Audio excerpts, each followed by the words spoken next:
आखाती युद्धामध्ये अमेरिकेला जबर धक्का बसलाय। त्याची 2 विमानं ही इराणनं पाडलेली आहेत। यामुळे अमेरिका आता पेचामध्ये सापडलाय।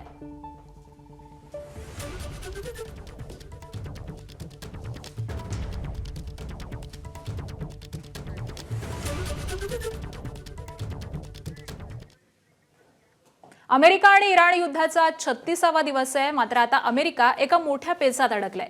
अमेरिकेला इराणनं मोठा दणका दिलाय। इराणनं अमेरिकेचं F-15 लढाऊ विमान पाडलं आणि त्यानंतर विमानातील 2 वैमानिक हे पॅराशूटच्या माध्यमामधून खाली उतरले। त्यातील एका वैमानिकाला अमेरिकेनं शोधून काढलं, मात्र दुसऱ्या वैमानिकाचा शोध सुरू आहे। अमेरिकेला कोणत्याही परिस्थितीमध्ये तो वैमानिक इराणच्या हाती लागू द्यायचा नाहीये। इराणच्या हाती हा वैमानिक लागला तर त्याला पुढे करून इराण अमेरिकेला गुडघ्यावरती आणणार हे नक्की आहे। त्यामुळे या वैमानिकाच्या बचावासाठी अमेरिका जंग पछाडतंय। वैमानिकाच्या शोधासाठी अमेरिकेनं हेलिकॉप्टरच्या मदतीनं शोधमोहीम सुरू केली आहे। इराणी माध्यमांच्या अहवालानुसार दक्षिण इराणमधील खुजेस्तान प्रांतामध्ये शोध कार्यामध्ये सहभागी असलेल्या इराण लष्कर आणि अमेरिकन विशेष दलांमध्ये चकमक झाल्याची माहिती देखील समोर येते। यापूर्वी अमेरिकेनं हेलिकॉप्टरनं एका इराणी लष्करी ताफ्यावरती गोळीबार केल्याच्याही बातम्या समोर आलेल्या होत्या आणि दरम्यान या घटनेमुळे दोन्ही देशांमधील तणाव हा आणखी वाढण्याची शक्यता व्यक्त केली जाते। तर F-15 पाठोपाठ इराणनं अमेरिकेचं A-10 थंडरबोल्ट लढाऊ विमान हे देखील पाडलेलं आहे। विमानाला आकाशामध्ये क्षेपणास्त्रानं पाडण्यात आल्याचा भीषण व्हिडिओ देखील समोर आलाय। हवाई सुरक्षा प्रणालीनं या विमानाला लक्ष्य केलं। आमची सुरक्षा प्रणाली ही सक्षम असल्याचा दावा यानंतर इराणनं केलाय। तर या वैमानिकाला वाचवण्यामध्ये दावा अमेरिकेनं केलेला आहे, पण प्रत्यक्षामध्ये हे विमान पूर्णपणे नष्ट झाल्याचं या व्हिडिओनुसार दिसून येत आहे।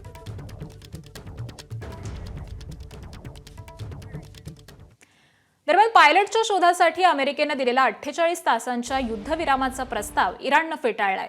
इराणच्या फार्स न्यूज या निमसरकारी एजन्सीनं हे वृत्त दिलंय। पायलटच्या शोधासाठी अमेरिकेनं इराणला एका मध्यस्थ देशामार्फत 48 तासांचा युद्धविरामाचा प्रस्ताव दिला होता। मात्र कोणत्या देशानं हा प्रस्ताव दिला त्याचं नाव ही जाहीर झालेली नाही। अमेरिकेकडून यावरती तात्काळ कोणतीही प्रतिक्रिया किंवा अधिकृत पुष्टी देखील मिळालेली नाही। माहिती मिळताच ती देण्यात येईल असं सांगण्यात आलंय। तर या आठवड्याच्या सुरुवातीला इराणचे परराष्ट्र मंत्री अब्बास अराक्ची यांनी स्पष्ट केलंय की ते केवळ कायमस्वरूपी आणि सर्वसमावेशक युद्ध समाप्तीत स्वीकारतील। तात्पुरता युद्धविराम त्यांना मान्य नाही। अमेरिकेच्या 15 मुद्द्यांच्या प्रस्तावावरती इराणनं अद्यापही अधिकृत उत्तर दिलेलं नाहीये। मात्र दोन्ही देशांमधील विश्वास शून्य असल्याचं त्यांनी सांगितलं आणि वॉशिंग्टनच्या काही मागण्या अतिरिक्त असल्याचं देखील त्यांनी म्हटलंय।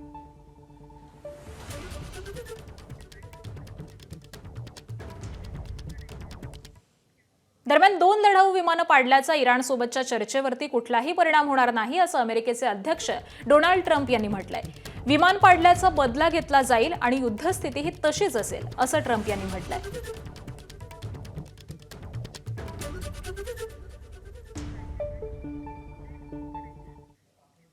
अमेरिकेच्या चिनूक हेलिकॉप्टरला देखील इराणनं लक्ष्य केलंय। कुवेतमधील तळावरती उभ्या असलेल्या हेलिकॉप्टरवरती इराणनं ड्रोन हल्ला केलाय आणि त्यामध्ये हेलिकॉप्टर उद्ध्वस्त झालंय। हे अवजड वाहतुकीचं जगातील सर्वोत्तम हेलिकॉप्टरपैकी एक आहे। भारतीय हवाई दलाकडे देखील हे हेलिकॉप्टर आहे।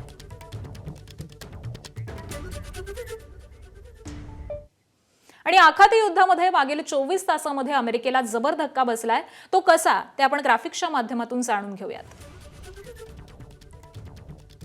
F-15 अत्याधुनिक लढाऊ विमान हे इराणनं पाडलेलं आहे। त्याबरोबरच A-10 लढाऊ विमान देखील लक्ष्य करण्यात आलंय।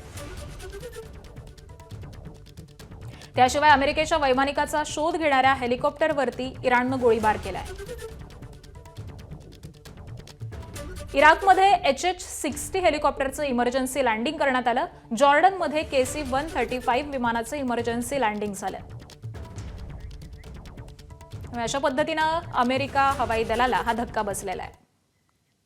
इराकच्या बर्सामध्ये तेल डेपोवरती ड्रोन हल्ला करण्यात आलाय। तर ड्रोन हल्ल्यानंतर तेल डेपोमध्ये भीषण अशी आग लागलेली होती।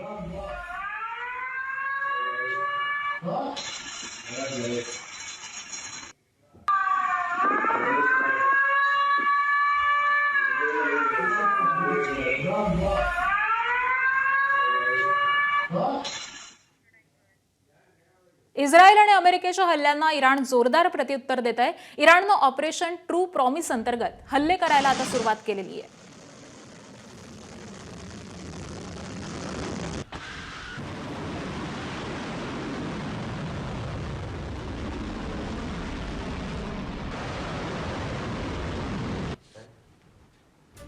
In a statement, the Islamic Revolution Guard Corps said they targeted Zionists and the Kiryat area in the occupied Palestinian territory. आणि दरम्यान इस्रायलवरील हल्ले हे इराणनं जारी ठेवलेले आहेत. इराणनं इस्रायलवरती जोरदार हल्ला केलाय. इराणनं क्लस्टर बॉम्बचा मारा हा सुरू ठेवलेला आहे आणि यामुळे इस्रायलमध्ये मोठी हानी झाली आहे.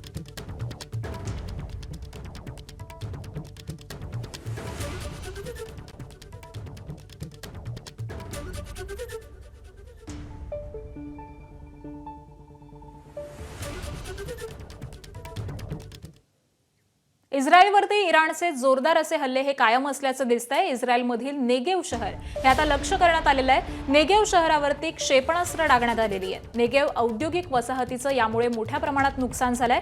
तर नेगेव पासून 13 किलोमीटर अंतरावरती असलेल्या डिमोनावरती देखील हल्ला करण्यात आलाय. डिमोना इथल्या इस्रायलच्या अणु संशोधन केंद्रावरती हा हल्ला करण्यात आलाय.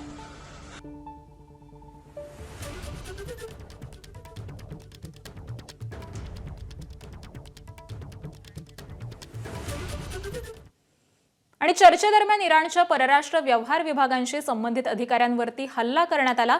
इराणचे अध्यक्ष मसूद पेजेशकियान यांनी अमेरिकेवरती हा मोठा आरोप केलाय. तर या हल्ल्यामध्ये अधिकाऱ्यांच्या पत्नीचा मृत्यू झालेला आहे. नेमकं दहशतवादी कोण हे जगानं ठरवावं असं देखील आवाहन हे पेजेशकियान यांनी केलंय.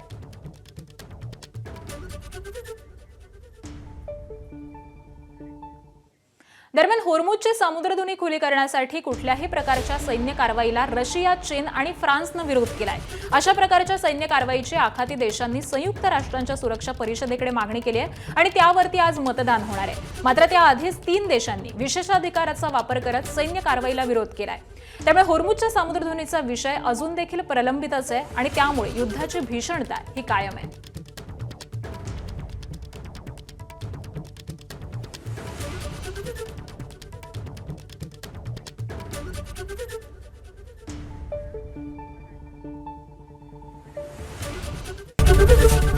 एबीपी माझा, उघडा डोळे बघा नीट.